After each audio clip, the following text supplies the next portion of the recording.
ቅድስት ቤተ ክርስቲያን ስርጎት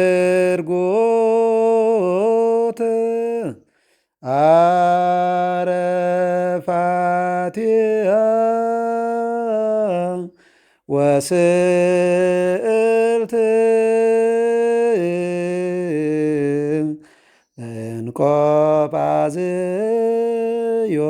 እንቆጳዝዮን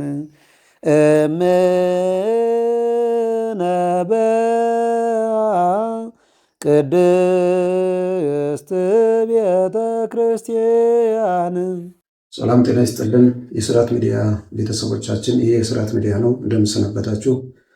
አሜን። እስከዛሬው ዕለት የጠበቀን አምላካችን ስሙ የተመሰገነ ይሆንልን።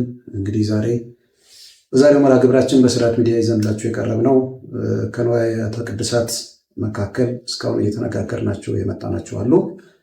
ከነሱም ጋር አገልግሎት የሚሰጥባቸው ሌሎችም አገልግሎት መስጫ ንዋያተ ቅድሳት አሉ። ከነሱም ለዛሬ ወደ እናንተ ይዘነው የቀረብነው ማዕፈዳት የሚል ነው። ማዕፈዳትን ነው ዛሬ የምናየው። እንግዲህ እስከ መርሃ ግብራችን ፍጻሜ ድረስ አብራችሁ እንድትሆኑ እንጋብዛለን። መምህር እንደምን አሉ? እንደምንሰነበቱ።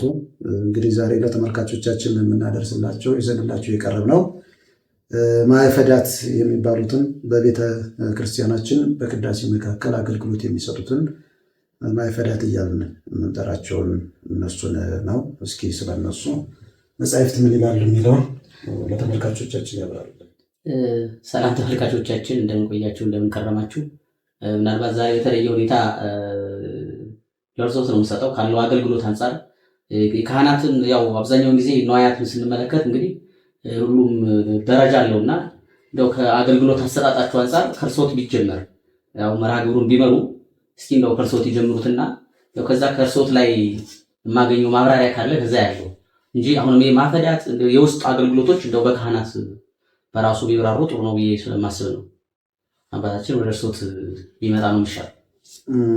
እሺ መምህር፣ እንግዲህ ማዕፈዳት የሚባሉት እንግዲህ በቤተክርስቲያናችን አገልግሎት የምንሰጥባቸው ከተለያየ አልባሳት የሚሰሩ ናቸው። መጠናቸው አነስ አነስ ያሉ ልብሶች ናቸው። እንግዲህ ማዕፈድ ማለት ያው እንግዲህ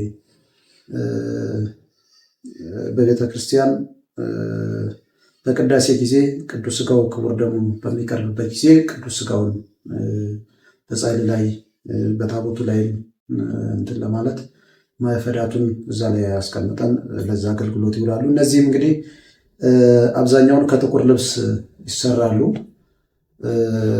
ያው ደግሞ እንደየሁኔታው ካለው ጊዜው ከፈቀደው የሚገኙበት ሁኔታ ተደርገው ይሰራሉ። ቁጥራቸው 5 ነው።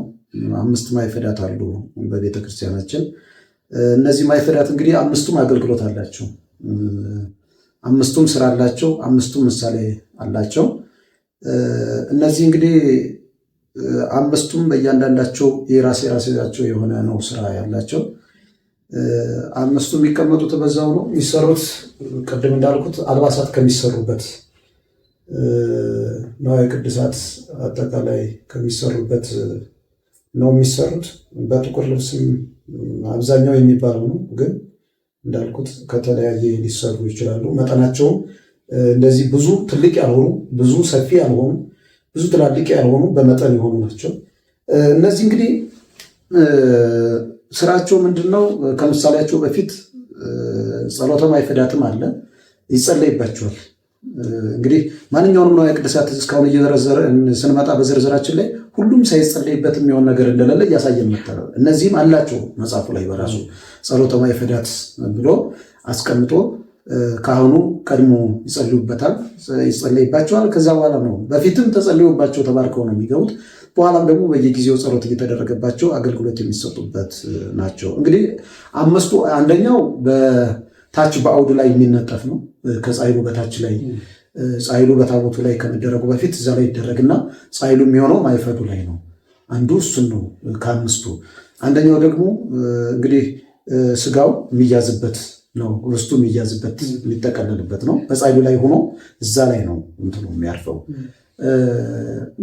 እንግዲህ ሶስተኛው ደግሞ በላዩ ላይ ውስጡን የሚያለብስ ነው ሶስተኛው። ከዛ ሁለቱ ደግሞ በአራቱ አቅጣጫ በዜብ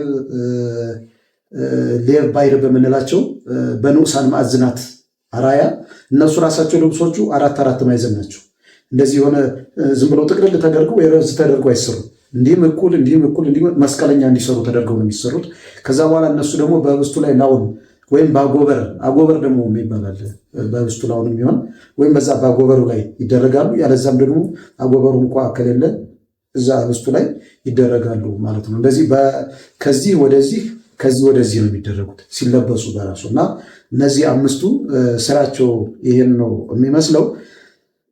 በዛ ላይ እንግዲህ ጸሎቱን እስኪ ይሉታል እርሶ ምሳሌዎቹን ምን የጠቆሙ ላድርጋቸውና ምሳሌ ያላቸው አምስቱ ነው። የመጀመሪያ ምሳሌያቸው አውዱ የማህፀነ ድንግል ነው እንላለን። ቤተክርስቲያናችን በጣም በሚገርም ሁኔታ አሁን በተደጋጋሚ እየመጣንባቸው የነበሩት ንዋየ ቅድሳት ከእመቤታችን ጋር ከክርስቶስ ጋር በቃ ከተፈጸመው ነገር ጋር እያያዘቸው ነው የመጣ ነው። ቤተክርስቲያናችን ምን ያህል ለምትፈጽመው ነገር ነገረ ክርስቶስና ነገረ ማርያምን ለይታ እንደማትል ነው የምናይበት። ይሄንና አውዱ የእመቤታችን ማህፀን ምሳሌ ነው። በማህፀኗ ምን አለ? ከዛ ደግሞ አውዱ ላይ የሚነጠፈው አንዱ ጻይል አለ፣ ማይፈድ አለ። እሱ ደግሞ የሰፋድሉ ምሳሌ ነው። ይሄ ሰው ልጅ ሲጸነስ በእናቶቻችን ማህፀን ሳለን መጠቅለያ አይደል? ወተጠበልሎ በሰፋድል ረቂቅ አይደል?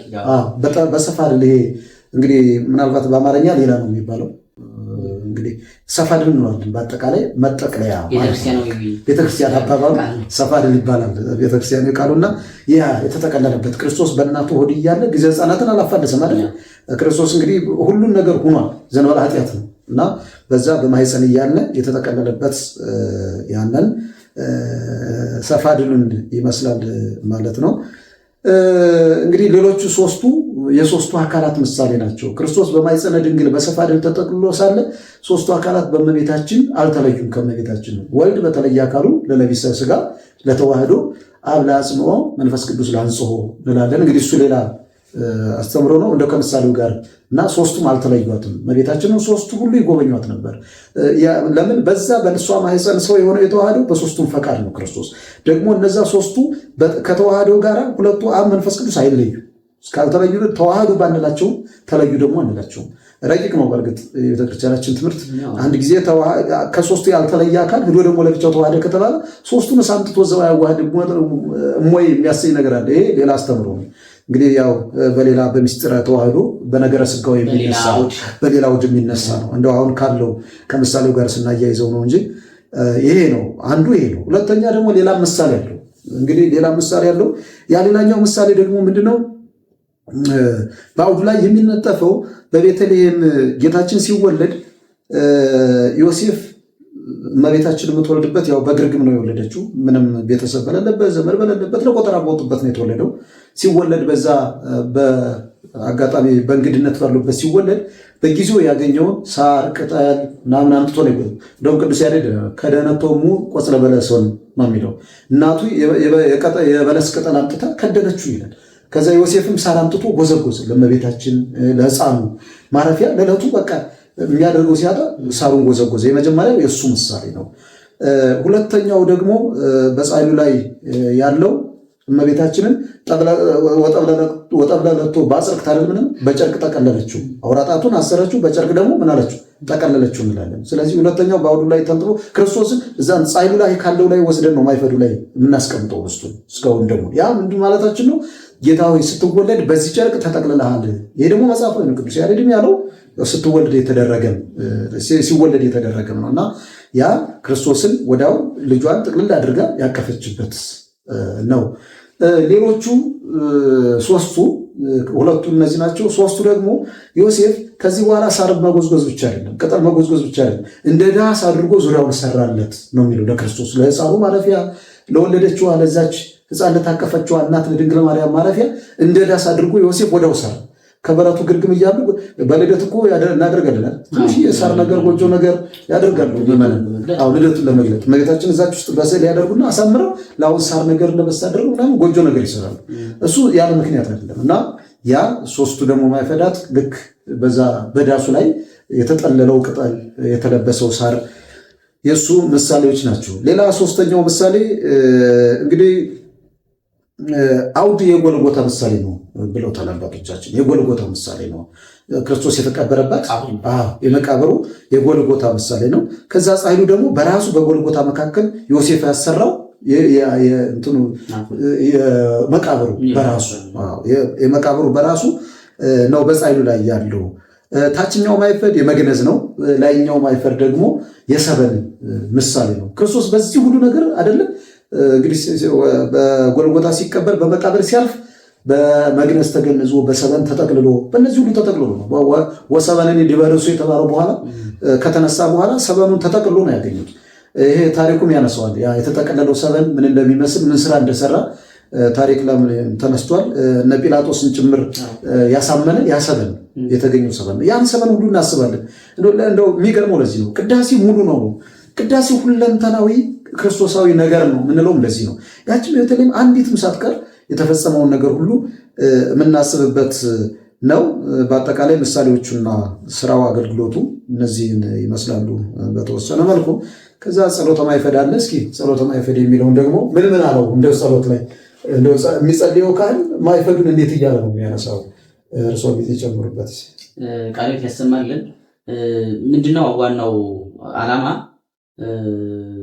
ያው በርሶት ቢብራራም እያሰብኩት አገልግሎቱን በተለይ ካህናት ይህንን ስርዓት ይህንን ምስጢር የሚፈጽሙ ሊቃውንት በእርግጥ ይሰጡታል ብለን ሳይሆን ግን ደግሞ የበለጠ መገነዛዘቡ መረዳዳቱ እየኖረ እንድናውቀው ምሳሌዎቹን ምስጢራቱን እንድንረዳቸው ከማድረግ አንጻር ነው።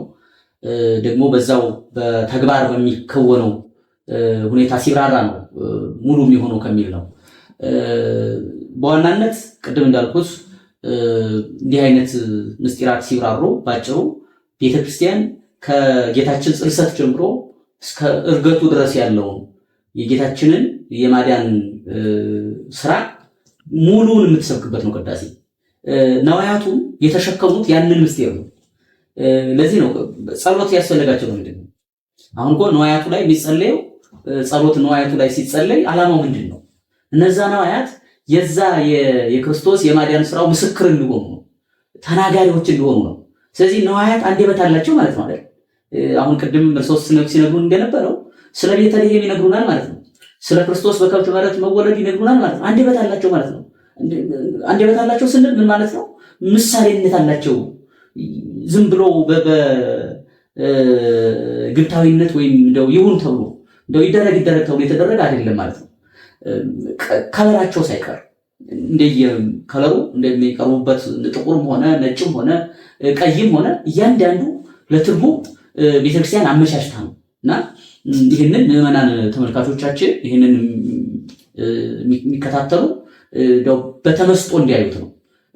ሁልጊዜ አንድን ቅዱስ ነዋይ ሲመለከቱ የያዘውን ምስጢር እንዲመለከቱ እንዲያነቡት ነው ማለት እንዲያነቡት ነው።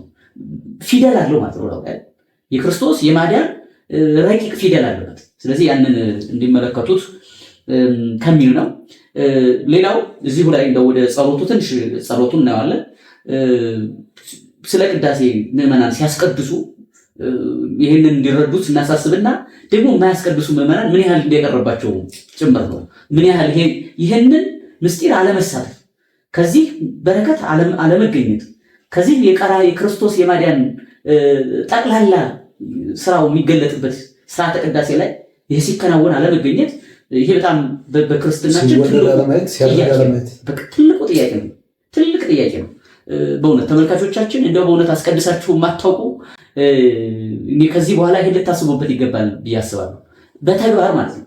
የክርስቶስን ትምህርት በወንጌል አይደለም፣ አደባባይ ቆሞ በሚያስተምር መምህር አይደለም፣ በተግባር ሲንቀሳቀስ ማየት ማለት የክርስቶስ የቀራንዮውን ብቻ አይደለም እኮ። በነገራችን ላይ ክርስቶስ ያዳነን የተጠናቀቀው መዳናችን የተመረቀው ቀራንዮ ይሁን እንጂ ከዛ መለስ ጭምር ነው። ስደቱ አለ፣ ጽንሰቱ ራሱ በማይጸን የተጀመረው በዕለተ ዓርብ ተፈጸመ አይደል? ተጠናቀቀ፣ ተመረቀ ነው።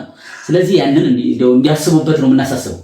ምክንያቱም ከዚህ ምስጢር መለየት ትልቅ ሞት ነው፣ በእውነት ትልቅ ሞት ነው። ኦርቶዶክሳዊ ሆኖ በዚህ ምስጢር አለመሳተፍ፣ የዚህን የቅዳሴ ምስጢር አለማየት ደግሞ አለማየት፣ እዛ ቆሞ የክርስቶስን ማዳን አለመመስከር ትልቅ ጥያቄ ስለሆነ ይህን እንድታስቡበት ነው። ከዛ በኋላ ስታስቀድሱ ደግሞ ይህን እያስተዋላችሁ እነዚህን ነዋያት ፊት ለፊት እያያችሁ ለካ እንደዚህ ነው ትርጉማቸው፣ ለካ ምሳሌያቸው ይሄ ነው እያላችሁ እንድታዩት እናሳስባለን። ኔታን በድጋሚ ቃል ያሰማለን። እንደው ጸሎቱን ይህንንም እንደ እርሶት ቢሉት ጥሩ ነው። ያው በእናንተ ስለሆነ የሚጸልየው በካህናት ወይ በጳጳሳት ካሉ ቅዱስ ፓትርያርኩም ካሉ ከዛ ደግሞ በካህናትም ደግሞ አለቆች ካሉ አስተዳዳሪዎቹ ከዛ ደግሞ ከሌሉ ደግሞ በከፍ ባለው ሸምገል ባለው ትልልቅ አባቶቻችን በካህናት ነው የሚባረኩ አይደል?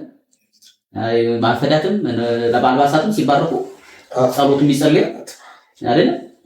እንዲያው ዲያቆናት ፈቀድላቸው አይመስለኝም።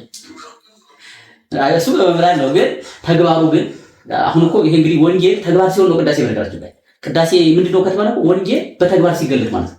ወንጌሉ ተግባር ስናደርገው ማለት ነው ቅዳሴ በቃ ሲተገበር ምን ይሆናል ከተባለ ቅዳሴ ይሆናል።